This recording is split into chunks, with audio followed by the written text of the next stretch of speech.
Hi everybody, and thank you for watching Gaffer and Gear. In today's episode we're going to take a look at Godox's most powerful light to date.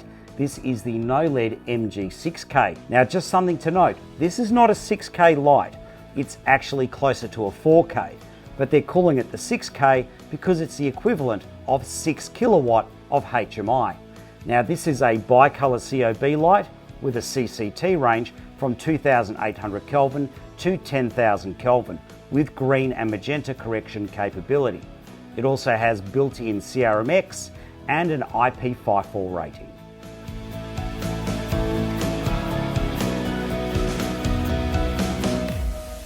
Let's start off with the usual disclaimers. Godox are not paying me any money for this review. However, they did send the light to me. But at the end of the review, I'm not going to be keeping it or selling it. This is going to become the demo unit here in Melbourne. But Godox have given me some other products in lieu of payment for this episode. And that is something you should be aware of, because on some level, they could possibly affect my opinion. Now let's get into the pros and cons, starting off with the pros first. And the first big pro for me is the power draw. So they're calling this a 6K because it's the equivalent of 6K of HMI light. It's actually closer to a 4K. Prior to my largest lights being a 2400 LED light, I used to own M40s, 4K HMI PARs. I even used to own a 4K HMI Fresnel. So I've got lots of power cables that can feed power to this light. If I'm working around water, I've already got inline safety switches. My 3-phase boxes already have power outlets that can power this light. And I modified my Honda 7 kVA generator years ago. And I made a link box for my 3Ks, which has, you guessed it, a power outlet that can run a 4K. So I actually think it's a big pro that this light will slip into existing power structures. Whereas, for example, if I was to buy the Evoke 5000B or the XT52, I would have to buy the next cables up because I don't have them. I would have to get my 3-phase boxes modified to have those outlets, and I'd have to modify my generator connections.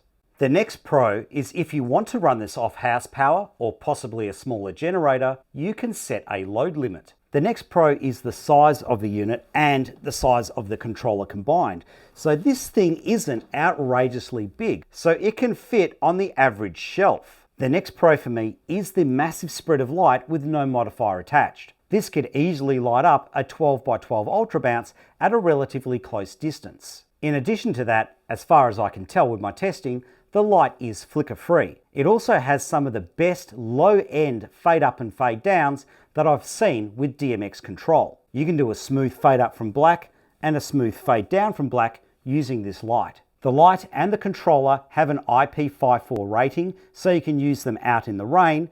And the last pro for me is the build quality. This thing is built like a tank.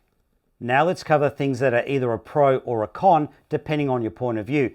And that is definitely the case here with the 15-degree optional reflector. So let's go through the pros first. It outputs a tremendous amount of light. So if we have a look at it from the front, you can see that the reflector is shaped more like a parallel beam adapter reflector than a spot reflector would be. So this does give you that tremendous amount of light output that I'm talking about. And the other pro is relative to its size for its output, it's quite a stubby setup. Now, in terms of how stubby it is, let's compare it to the reflector for the Aputure XT52. And as you can see, the reflector is the same size as the entire Godox setup.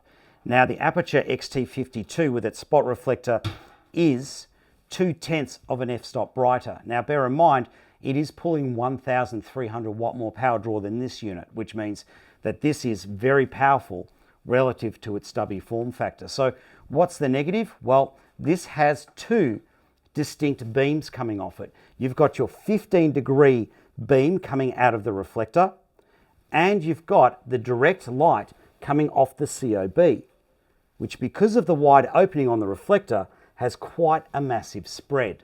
So as you can see here, we've definitely got our 15-degree intense beam, but also a massive amount of direct spill light. Now, in terms of other things that are neither a pro nor a con, but I think you should be aware of them, its lowest CCT is only 2800 Kelvin. Now, that's not a bad thing, but it's not as low as a lot of lights can get these days. It also has the one LAN port, which means you can't loop your network connection through it. The next thing is only a negative if you're using DMX. It does have some delays on its queues.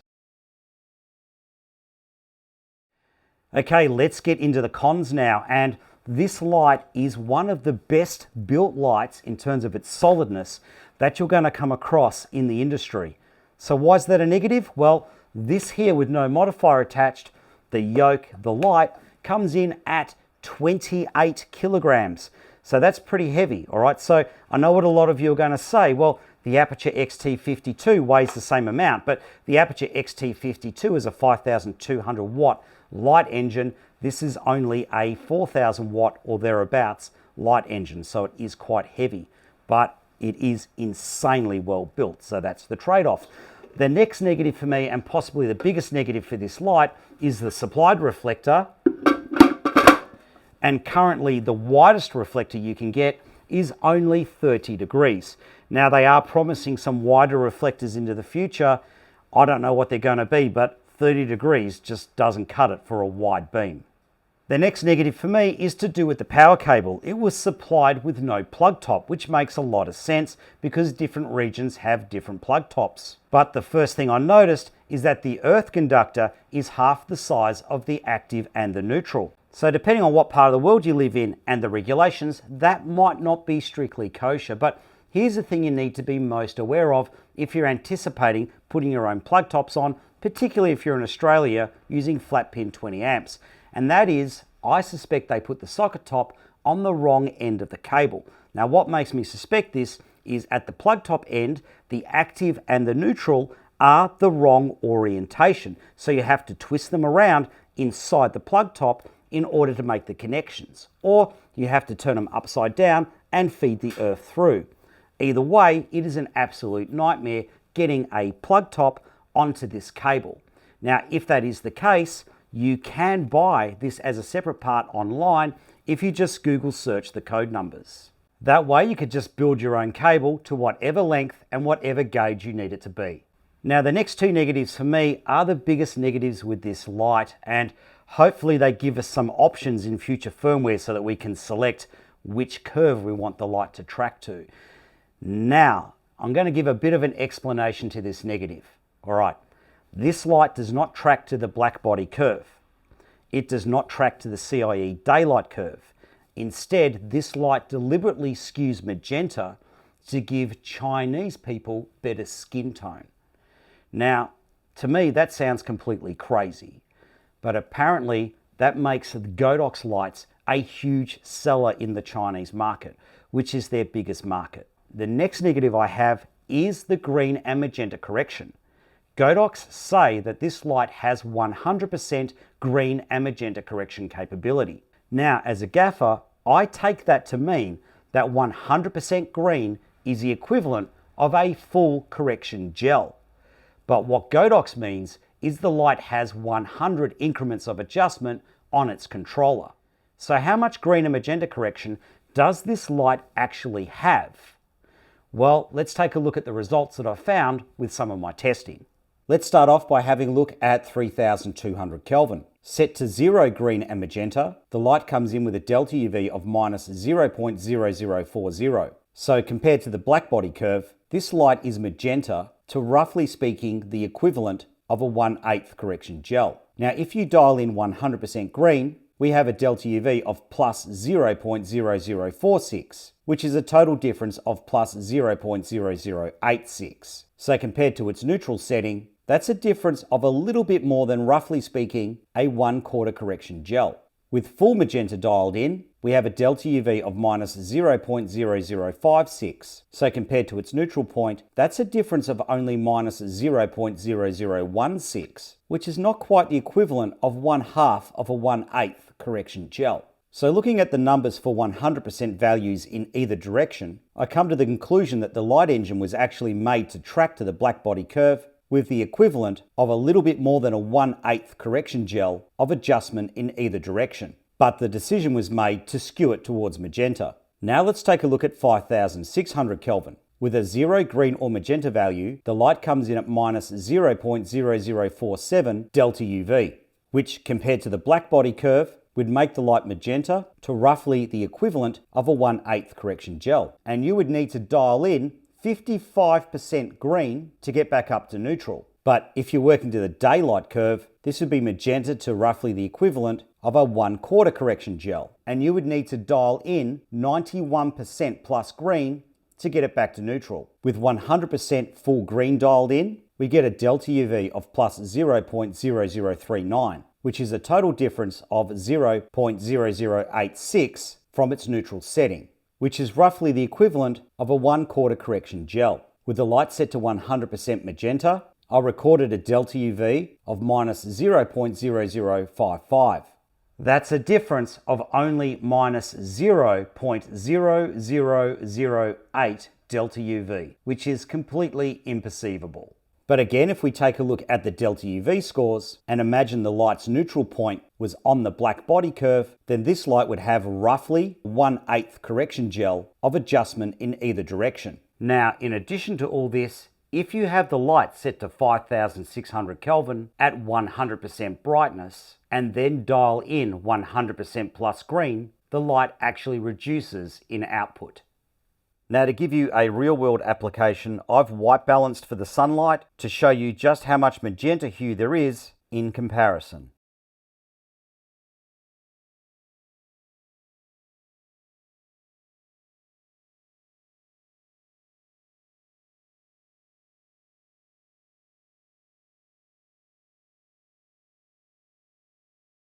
Okay, let's talk about the fan noise. Now, this thing is moving quite a bit of airflow through it, but the fans aren't all that loud.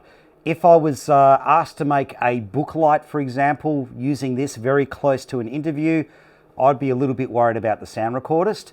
But to give you some comparison, I think it's on par, possibly a fraction louder than the Aputure XT52. It is definitely quieter than the Evoke 5000B.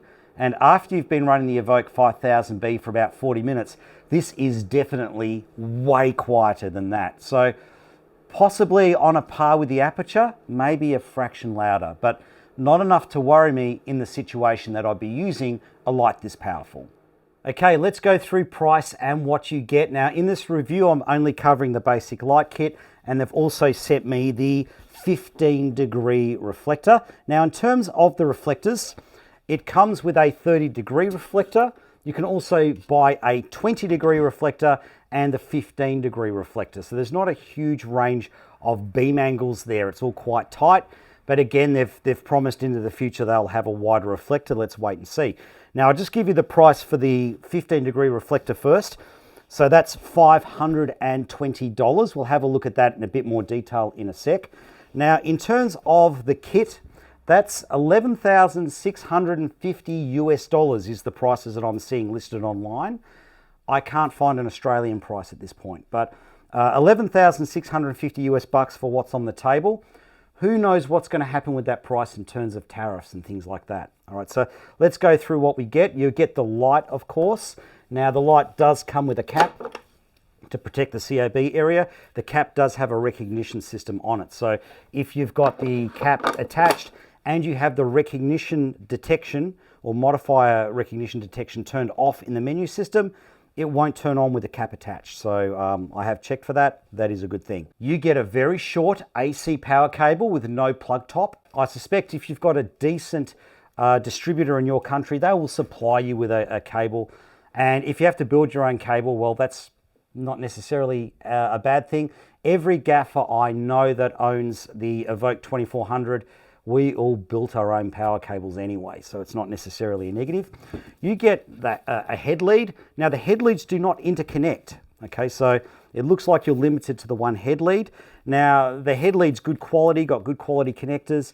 I measured this in at 8 meters, and it does have built-in strain relief. Now, also in the box was the instruction manual. Now, I call these destruction manuals. That's my little play on words, because if I'm bothering to read one of these, it's usually too late. I've usually destroyed whatever it is I'm reading about. Okay, you also get a safety chain or a safety wire. Now, I'm a little bit perplexed by this because I would not put a 28 kilogram light on a cable that gauge. I just wouldn't feel safe about it. And this isn't long enough to reach between the head and the handle on the reflectors. So I'm a little bit perplexed as to why that's in the kit. Next thing in the kit is the 30-degree reflector, which of course has a recognition system.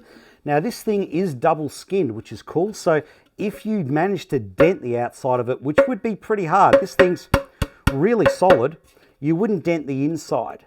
And the other thing I like about it being double skinned is it insulates it a little bit. So yeah, if you have to touch the outside, it's not going to be scalding hot from the heat of the light. Of course, we also get the controller. Now the controller is very solidly constructed, so I can see where the money's gone. And in addition to the controller, we also get a clamp to mount the controller to your light stand. Now it's a super clamp or Maffer style clamp. Now personally, I think it's a little bit undersized for the job because the controller is a little bit on the heavy side. And if I'm using a light this heavy, I'm going to be using it on a wind-up stand, and this jaw barely fits the bottom column of a wind-up stand. Okay, let's take a closer look at the light, and it is very solidly constructed. The front of the light is all solid metal with the proprietary Godox mount with modifier recognition. The LED light emitters are encapsulated behind a safety glass. Now, something to note is this light doesn't have a mixing chamber, so you can see the rows of bare emitters. This results in the light having a massive spread, but it would be interesting to see how this works with the projector mount once it's defocused. The release lock for the mount is a solid metal construction. Above the mount on the front, we have 4 threaded rigging points. The sides of the lights have an alloy construction, but they do feel like there is some metal chassis behind there, and we have a removable stirrup. The stirrup locking mechanism is one of the best I've seen, with a metal ratchet handle and a double action disc brake mechanism. On the top of the light we have our air vents and a metal carry handle. On the back of the light we have an additional carry handle and the DC input for the light. Now I like where the DC input is positioned because it is out of the way of the stirrup. On the back of the light we have a USB-C port and we have an accessory power port. I believe this accessory port is for powering a motorized Fresnel, which will be released soon. On the bottom of the light we have 4 cooling fans which run fairly quietly. The light also has 4 feet which also have additional threaded rigging points. The stirrup is a sturdy metal construction and all of the possible pinching points have a rubber bumper. Let's take a look at the controller now, and just like with the light, this is very solidly constructed. On the top you have the user interface, the on-off button, and all of the inputs and outputs. We've got one local network connection, a connection point called CP, I'm not sure what that's for. We've got a USB-A port, and we've got our 5-pin DMX in and DMX out, as well as the DC out for the light. There is also an NCF point for mobile phone tap communication. And below that is the status light for the CRMX. Braided carry handle with solid metal mounting points. On the back of the controller we have our mount for our stand clamp, and beneath that are 2 cooling fans, which run extremely quietly. The left side wall is all air vents, and through this air vent you can see a gasket sealed environment with a heatsink on top. The opposite side is the same with the addition of the AC power inlet. Alright, so let's have a look at the 15-degree reflector. So it comes in this drum case, which has a handle on the top, zipped compartment, plenty of padding, and here is the reflector. Now the reflector has 2 handles, one on either side to help you mount it easily, and it has modifier recognition. And again, like the previous reflector, it is double skinned. Now let's take a look around the user interface and the menu system. Brightness can be adjusted in 0.1% increments. The CCT is adjustable in 100 Kelvin increments between 2800 Kelvin and 10,000 Kelvin. Green and magenta is adjustable in 1% increments. To change our operating mode, we press the mode button. Doing this will toggle the special effects menu. The preset menu is where we can save and load presets. We can save and recall up to 20 settings. Let's take a look in the DMX menu. We have the choice of an 8-bit CCT mode, an 8-bit effects mode, 16-bit CCT mode, 16-bit effects mode, 8-bit ultimate mode, and a 16-bit ultimate mode. The next thing in the DMX menu is the RDM state. We can turn this on and off. And the next thing is our DMX loss of command status. The next thing in the DMX menu is termination on and off. Next, we can select extended DMX channels on and off. If you have on selected, you can do things like change the fan speed over DMX. Let's go back to the main menu now, and the next thing down is CRMX. We can turn the CRMX on and off, and we can reset, which is essentially unlinking. The next thing in the main menu is our Bluetooth options. We can turn the Bluetooth on and off and reset. The next thing in the menu is our network settings. And next in the menu is our ArtNet and SACN settings.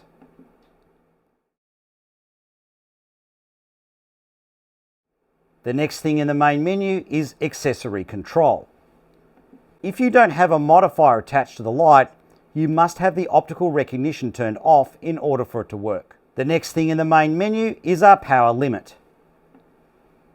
You can turn the power limiter on and off from here, and you can also select the amount of power draw. But just to note, you can't use this like a low-end mode. Next in the menu is our selection of dimmer curves, and we have the usual suspects. Next thing in the menu is smoothing. Now I think this should be in the DMX menu because that's where I would be looking for it. The next thing in the menu is the fan modes. When you select off, the maximum brightness of the light is 10%, and if you select medium, the maximum brightness is 90%. Next in the menu, we can select our display brightness, we can select our language, we can have a look at version information and do a software update, and we can do our factory reset. And we can have a look at the fixture info. Let's take a look at this light with no modifiers attached. And out of all of the high-powered single-point source LED lights, this definitely has the widest spread. The colouring is very consistent from edge to edge, and you can see from the light stand shadow that the shadows are very consistent as well.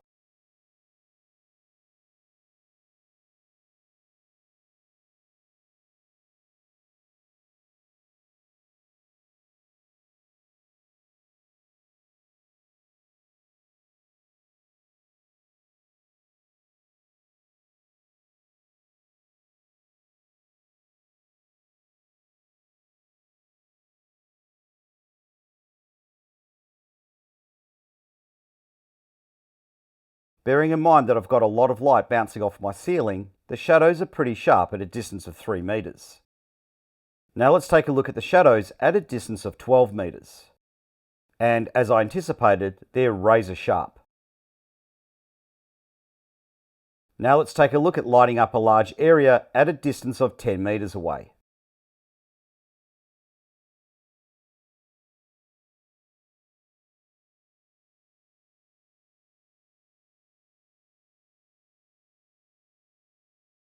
Now I'm going to expose for the ambient light in the room to give you an idea of the firepower. Let's have a look at it now through a window at a distance of 5 meters. And we've got very good texture in our shadows.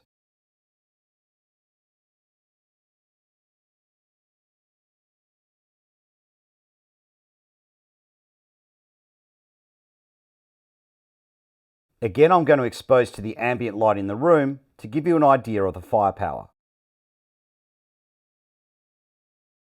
But where this really heroes is lighting up a large area. It's got a tremendous amount of spread.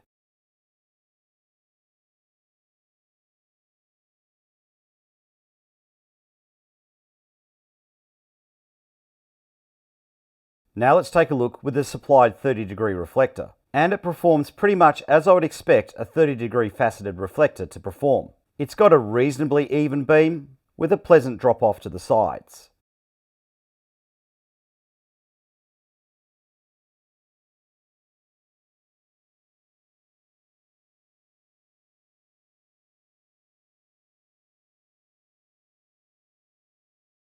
At a distance of 3 meters, the shadows definitely wouldn't pass as being sunlight.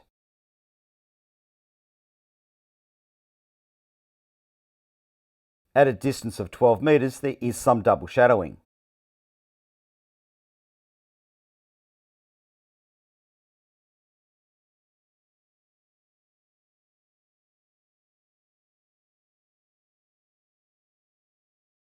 Now let's have a look lighting a large room at a distance of 10 meters. And for me, the shadows are passable as being daylight.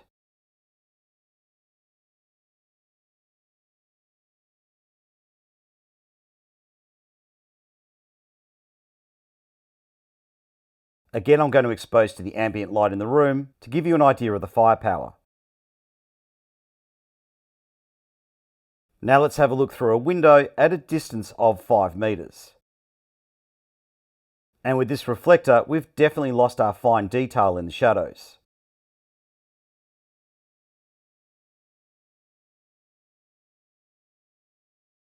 And again, I'm going to expose to the ambience to give you an idea of the firepower. When lighting up a large area, this performs like I would expect a 30-degree reflector to perform.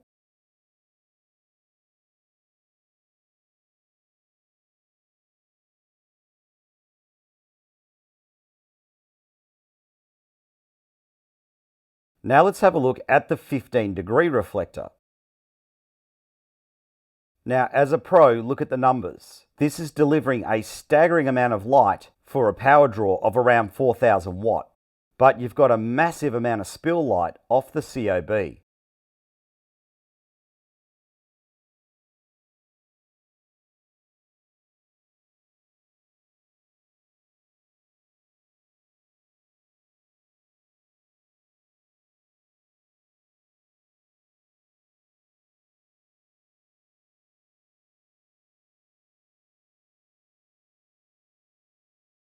At a distance of 3 meters, the shadows in the center of the beam are warped, and you've got hard shadows in the spill light. Now let's take a look at the shadows at a distance of 12 meters, and there is some very soft wrapping. Here I'm lighting up my workshop from a distance of 10 meters away, and you can see the difference between the center of the beam on the tables and the spill light on the background.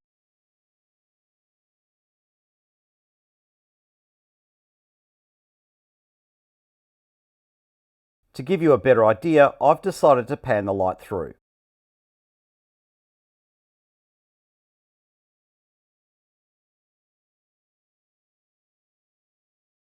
And again, to give you an idea of the firepower, I'm exposing for the ambient light. Let's have a look through a window at a distance of 5 meters. We've got a lot of firepower, but there's no real texture in the shadows.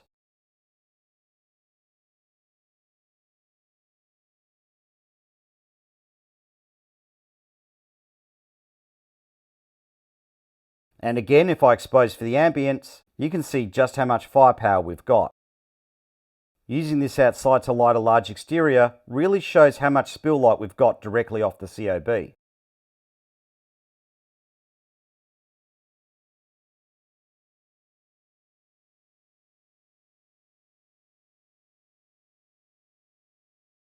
And to help you gauge it better, I've decided to pan the light.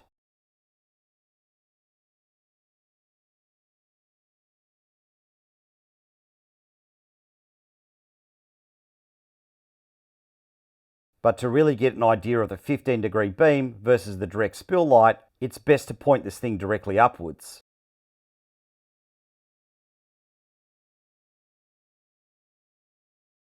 Now here I've got it angled so the 15-degree beam is not touching the power cables, and the power cables are being illuminated by the spill.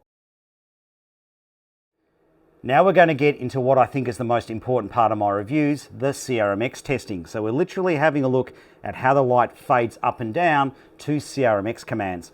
Now this is important for me because this thing here is the center of my world. The whole set responds to this. Now, if that doesn't apply to you, just a reminder that my reviews are indexed and chaptered. So you can skip 12 minutes of watching lights fade up and fade down. The Godox is receiving its commands via its internal CRMX receiver. It is set to mode 3, which is a 16-bit CCT profile, and the light's dimmer is set to linear. To give you something to compare it to, I have an Evoke 2400B. Now this is not a brightness comparison. The Godox has no modifier attached, and the Evoke has its flood reflector attached. The Evoke is also running off a 16-bit CCT profile, and its dimmer is set to linear. Both lights are receiving their commands at the same time via the blackout lighting console. The signals are being transmitted by a CRMX 4-universe transmitter, which is hardwired into the iPad and refreshes the CRMX signal at 41 Hz. To start off the testing, both lights are going to have their DMX smoothing turned off. Let's start with instant on-off commands.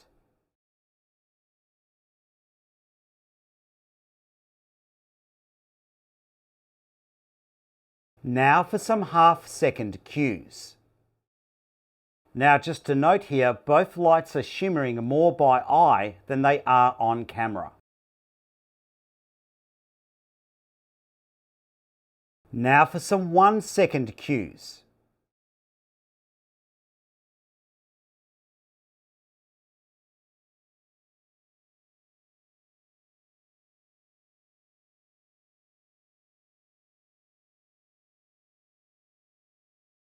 Now for some 2.5-second cues.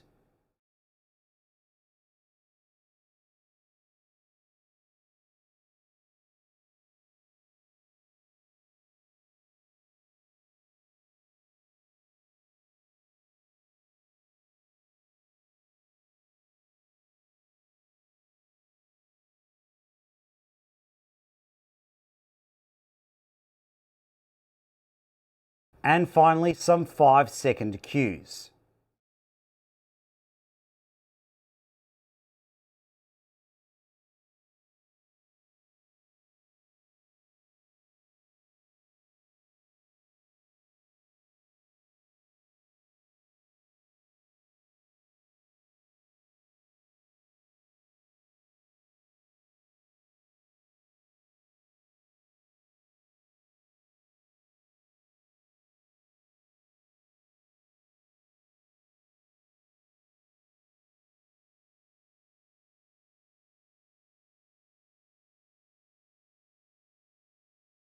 Now let's do the cue testing again, but this time with the smoothing turned on and set to defaults. To start off with, let's have a look at instant on-off commands.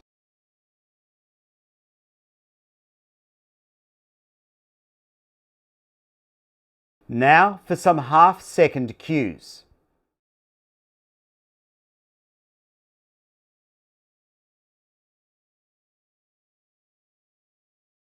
Now for some 1-second cues.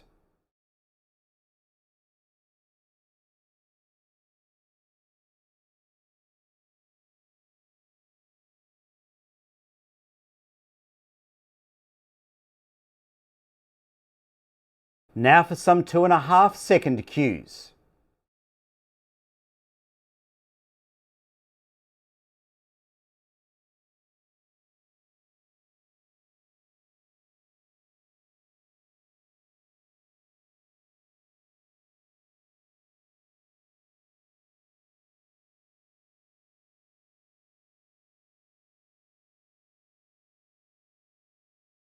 Now for some 5-second cues.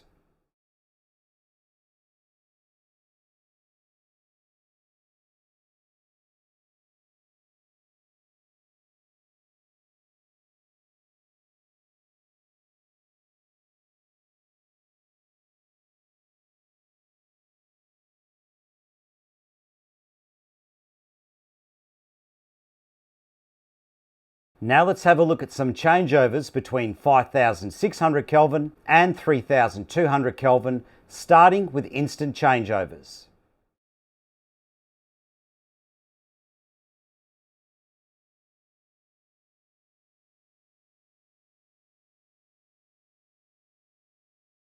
And now for some half-second cues.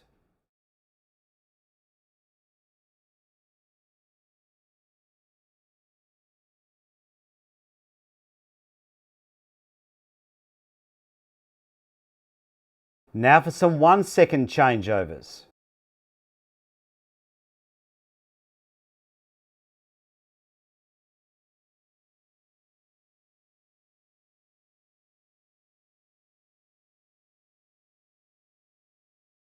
Now for some 2.5-second changeovers.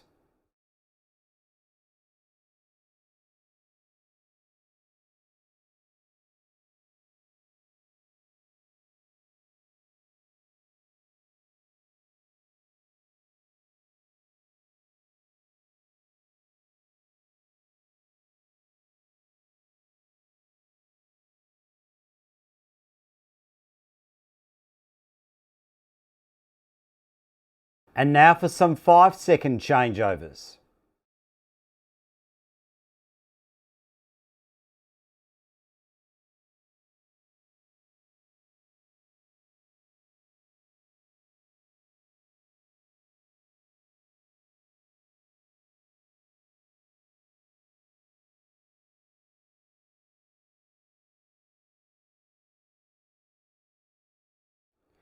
Now let's do the DMX testing again, but this time with the maximum brightness set at only 10%. And just to note, the display has 3 decimal places. Let's start off with half-second cues.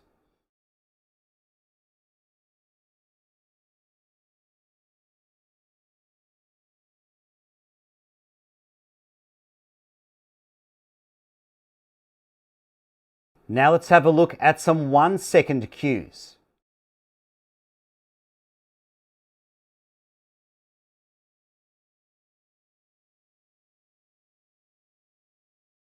Now for some 2.5-second cues.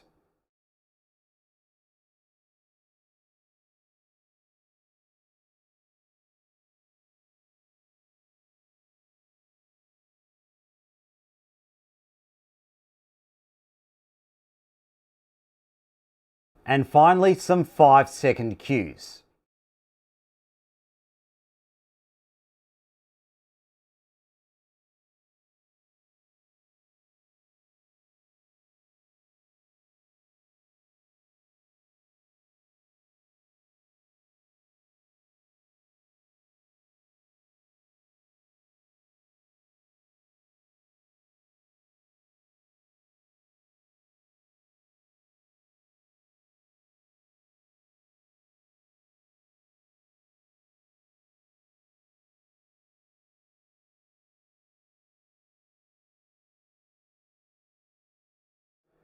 Alright, let's start going through all of the data I've collected, starting off with the AC power draw. Now just to note, I don't have any power meters that can handle this type of amperage. So I've taken these readings using the display on a Honda EU70IS generator. So they are rounded to the nearest 50 watt. And these readings were taken using 10 meters of stinger. Now let's take a look at the dimming system, and it seems to be using a mix of systems. From 100% brightness down to 12% brightness, I'm getting confusing readings from my frequency meter. It either indicates that the light's running at 100 Hz, which makes absolutely no sense at all, or it indicates that there's no frequency. From 11% down to 0.1%, my meter's detecting pulse width modulation at a frequency of 15.65 kHz. Taking photos with a high-speed rolling shutter, I couldn't capture any flicker at all. Let's take a look at the dimming results for 3200 Kelvin. I've taken readings at 100%, 75%, 50%, 25%, 10%, 5%, 1%, and 0.1%. The dimming accuracy is amazingly accurate. The CCT is very consistent all the way down to 5%. The TM30 color render is a 95 or a 96, and the white point is very consistent all the way down to 5%. Then below 5%, it starts to skew heavily towards green. Now let's take a look at 5600 Kelvin. The dimming values are very accurate. The CCT is very consistent all the way down to 1%. The TM30 color render is a consistent 93. The white point stays very consistent all the way through the dimming, even down to 0.1%. Now let's take a look at the average CCT target accuracy. And this light is always above the target value. And as you can see, the higher the CCT target, the more the light is out by. Now let's take a look at our higher CCTs from 7500 Kelvin to 10,000 Kelvin, measured in 500 Kelvin increments. Now let's take a look at the color render measured in TM30RF. And I've taken readings at every Kelvin between 2800 and 7000 Kelvin. The highest score is a 96, but that's only at 2800 and 2900 Kelvin, and the lowest score is a 93. Now let's take a look at the white point placement measured in delta UV. At its lowest CCT, 2800 Kelvin, it's almost smack on the blackbody curve with a delta UV of minus 0.0001. And then at the next Kelvin, it takes a steep dive to minus 0.0017. And then at the next Kelvin, 3000, it takes another steep dive to minus 0.0026. And then from 3100 Kelvin to 3500 Kelvin, it continues to drift down quite sharply until it gets to minus 0.0057. Now between 3600 Kelvin and 6300 Kelvin, I've given you some average breakdowns. Between 6400 Kelvin and 6800 Kelvin, the light sharply goes back up to the black body curve. And then between 6800 Kelvin to 10,000 Kelvin, it drifts up to a delta UV of plus 0.0065. Let's take a closer look at some of the kelvins now, starting off with the lowest CCT that we can dial in. When I dialed in 2800 Kelvin, I got 2815. The TM30 colour render results were 96% average colour accuracy with an average 101% colour saturation. With the CRI scores, R9 is below 90. This is the spectrum distribution, and it's almost perfectly on the black body curve with a delta UV of minus 0.0001. When I dialed in 3200 Kelvin, I got 3242 with an SSI score of 84. The TM30 colour testing results were 95% average colour accuracy with an average 103% colour saturation. With the CRI scores, R12 is below 90. It has a very solid spectrum distribution, and the white point comes in with a delta UV of minus 0.0042, which would make the light at this point magenta to roughly the equivalent of a 1/8 correction gel. And just to note, if you want to get up to 0 delta UV, you have to dial in 44% plus green. When I dialed in 4400 Kelvin, I got 4539. The TM30 colour testing results were 94% average colour accuracy with an average 104% colour saturation. With the CRI scores, R12 is below 90. This is the spectrum distribution, and the white point came in with a delta UV of minus 0.0066, which would make the light at this point, with no green and magenta correction dialed in, magenta to the equivalent of somewhere between a 1/8 and a 1/4 correction gel. Now just to note, if you want to get back up to the black body curve, you have to dial in 50% plus green.